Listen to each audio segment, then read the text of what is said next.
Welcome to another video by Kilio Corey's Fish Room. Today we're doing a beginner's tip on how to raise Livebearer fry. Most people would either have a single community tank or, if lucky, have a couple of tanks when they begin their fish keeping journey.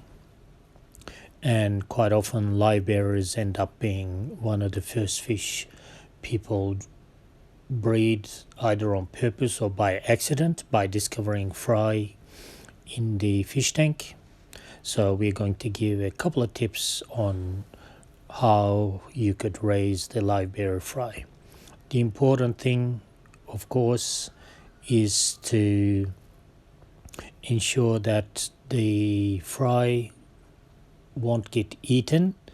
So quite often in a community tank, it's not a good idea when you notice the tiny Livebearer fry to leave them there. It's always a good idea to take them out. Quite often separating them out until they put on a tiny bit of size helps for you to then you can introduce them back into the main tank. You can just use a Tupperware container that you can float in the main tank by putting some aeration or with an air stone in the container, ensuring that the container is secure, that it doesn't tip. There are various ways you can attach the container to the side of the tank with clips, etc. That way the water in the Tupperware container would stay the same temperature as the main tank. All you have to do then change the majority of the water in the container every day. If your main tank conditions are really good, you can just take the water out of the Tupperware container and just refill it from the main tank daily, so that any excess food and waste from the little container is actually diluted or removed. Adding a few snails to the container helps. If you are lucky enough to have a purpose-built room like myself, you can actually have the container sitting on a shelf. But during summertime in most places around the world, you would be able to have the containers on the side of the tank.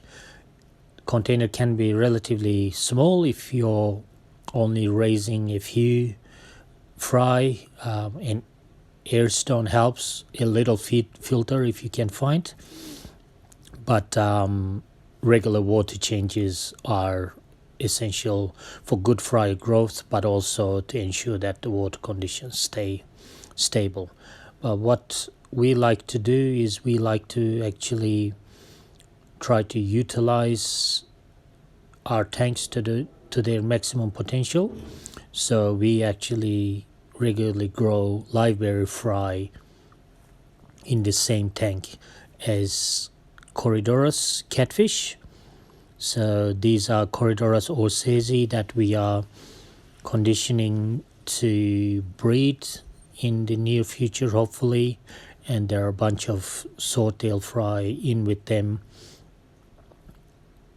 because the Corys occupy the bottom of the tank majority of the time, and Livebearers use pretty much the whole tank. It's a good use of space, using both types of fish in the same tank. Because of the additional space, the fry grow faster, we can feed more often, but also because of the sheer number of fish in this tank now, the water changes are increased in frequency just to ensure that the water quality stays optimum. But also the key to raising fry quickly to a healthy size is a lot of water changes, a lot of food, and you'll get the maximum growth out of your fry. Hopefully this little tip, which is going to be first of many, is of interest and use to you, and thank you for watching this video by Corey's Fisher.